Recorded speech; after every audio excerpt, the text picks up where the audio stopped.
is your best friend?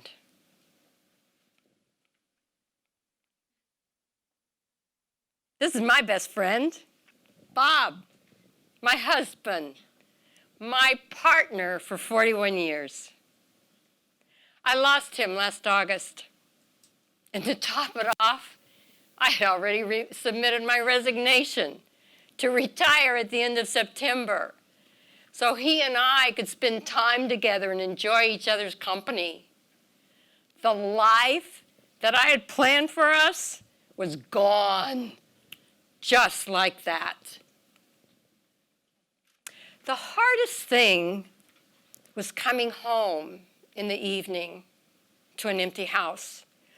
And I could feel the loneliness building inside me to the point where it was getting almost unbearable.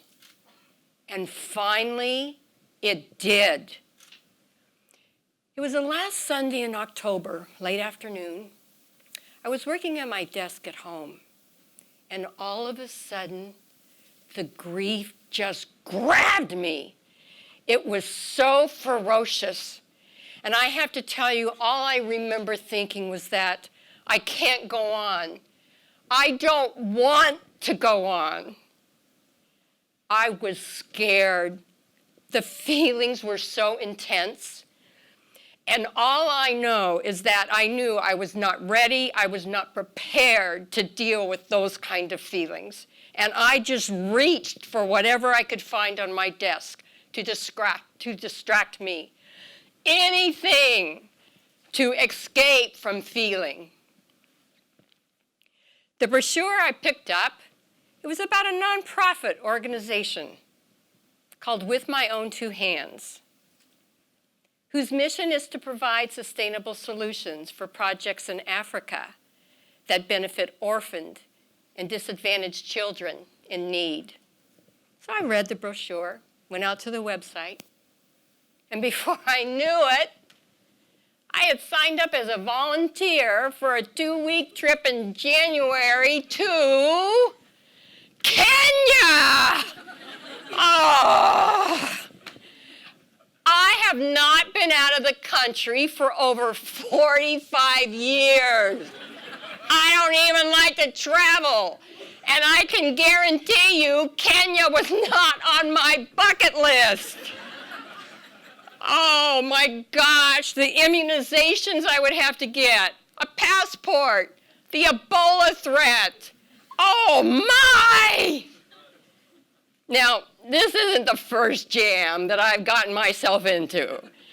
And I found myself talking to Bob because he knows how impulsive I am. And he said to me, he said, PJ, look, just let go. Everything is going to just take care of itself in time. Now, the next morning, I knew I had to make a choice. Was I going to let depression continue to eat me alive? Or was I going to embark on a new beginning in a third world country over 10,000 miles away? Now, I'm petite, but I want to tell you, there is a lot of spunk in this little frame, which is why I decided I'm going for the gusto. Let's fast forward to January. Now, I'm talking about January, just last January, 2 months ago. I'm at LAX. I meet the other 8 volunteers, and we are headed for a girls' rescue center in Kenya. Now, you might ask yourself, what are these girls being rescued from? They're being rescued from female genital mutilation, which is practiced by the Maasai tribe, who believe that girls at the age of 12 are to be circumcised or cut. And it's not uncommon that this girl's younger sisters will all probably be cut at the same time, because then their father only has to pay for one ceremony. Now, in the Maasai tribe, men can take as many wives as they want. And in the village that we visited, this one man, by his first wife, he had 11 children, 12 children by his second wife, and 8 by the third wife. 31 children. Imagine how many daughters he had. And you know what?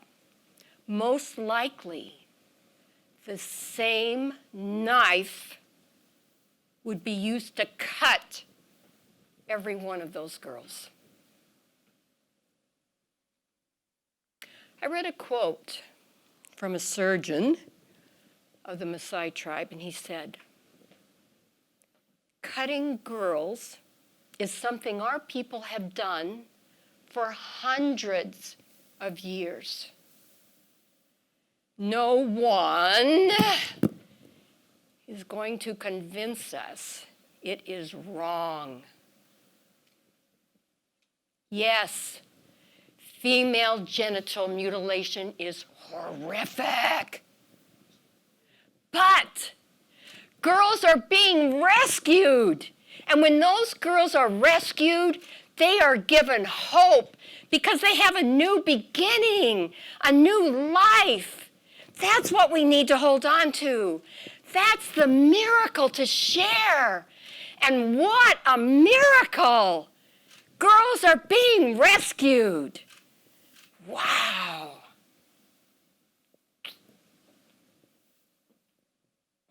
Talk about miracles.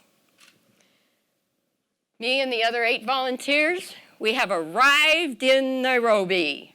In fact, we're in a van headed for the rescue center. So come on, I want you to get in the van with me, okay? Plenty of room. The first thing I need to tell you, though, is that your body clock is so out of whack because Kenya is 11 hours ahead of us and you couldn't sleep on the airplane. So you are exhausted. By the same token, you are just going 1,000,000 miles an hour. Because, I mean, you're finally here. This is exciting. You're anxious, though. You're nervous. You don't know what to expect. And you've got all of these feelings just churning in your gut. We finally get to the rescue center, and we see the girls. There's about 50 of them outside standing around, but they're not saying anything. They're just standing there. They're looking back at us in the van. And you know, in the van, it had actually started to get, it was just quiet. It's like none of us knew what to do. Finally, one of the volunteers opened the door to get out of the van. And oh my gosh, all hell broke loose. Those girls rushed to us. They embraced us. They hugged us. Oh, the bonding that was happening. That was the magic. And that bonding just grew stronger and stronger during our entire visit. And before we knew it, though, it was time to come home. Now, the girls at the rescue center, there's not a lot of opportunities for them to be able to go out because that requires a bus and a driver. And that takes money, and there's just not money for things like that. So the volunteers and I, we decided that we would plan a field trip, and we would take the girls to go swimming.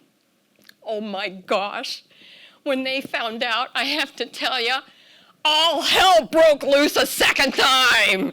They were so excited to get to go into town. And then to think that they were going to be able to go swimming. Oh my gosh, most of these girls have never seen or been in a swimming pool. Something that they probably wouldn't have even experienced in their entire life. They were so excited to be able just to go into town. So off we go. The next day, we head for the swimming pool. Now remember I said this is the first time that they've been in a swimming pool. So here I am. I'm teaching them the basics. Now remember when you were a kid and you went for swimming lessons? What did that instructor tell you? Get those arms up by those ears. Keep those hands cupped. Legs straight. Toes pointed. That's what I'm telling the girls. Oh, did they have fun?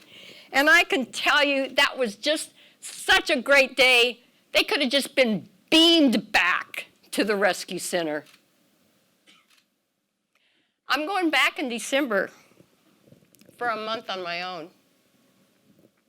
And I have to tell you, little PJ, she is so excited to go play with her newfound friends.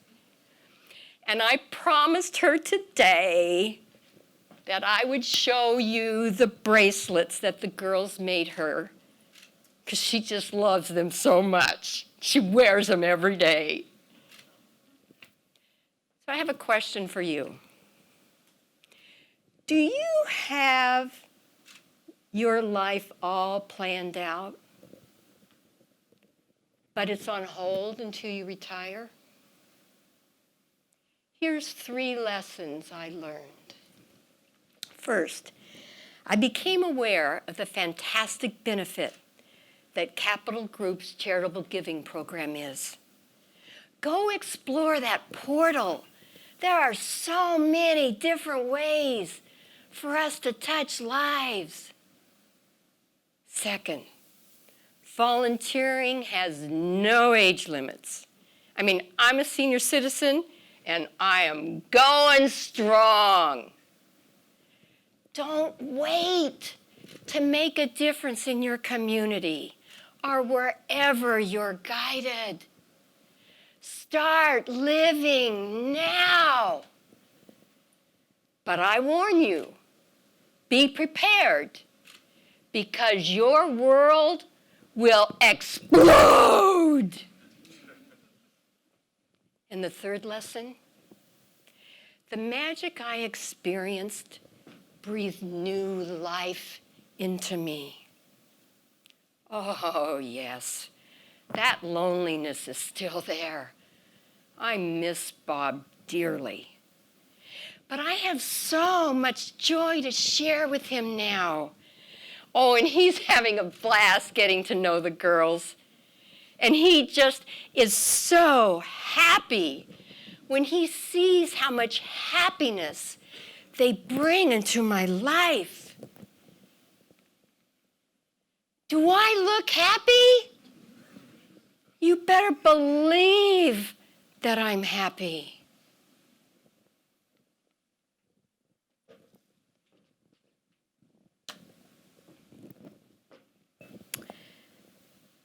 Remember when Bob said, he told me, PJ, everything's going to work out. Who would have thought that me traveling halfway around the world to a rescue center would be the one that was rescued?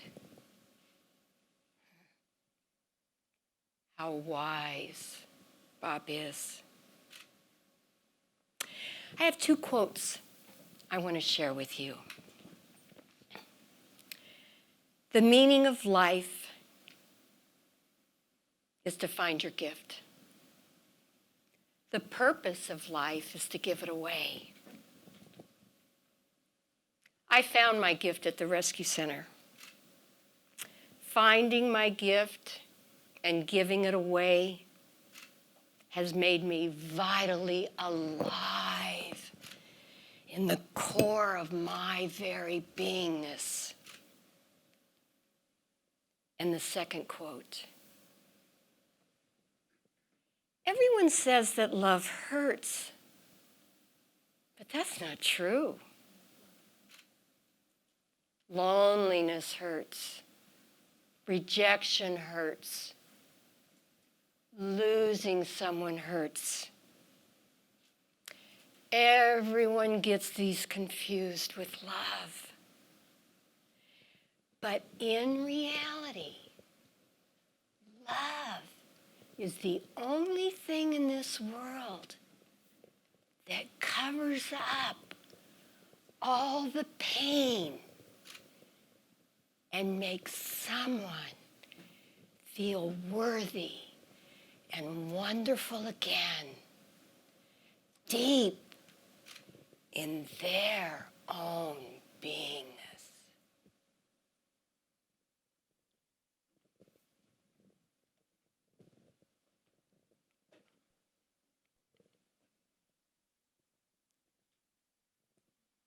To my adopted daughters in Kenya, mwah! I love you, and I can hardly wait to see you again in December. And to Bob, you are my bestest friend. The new generation Bob, they would say that you're my BFF.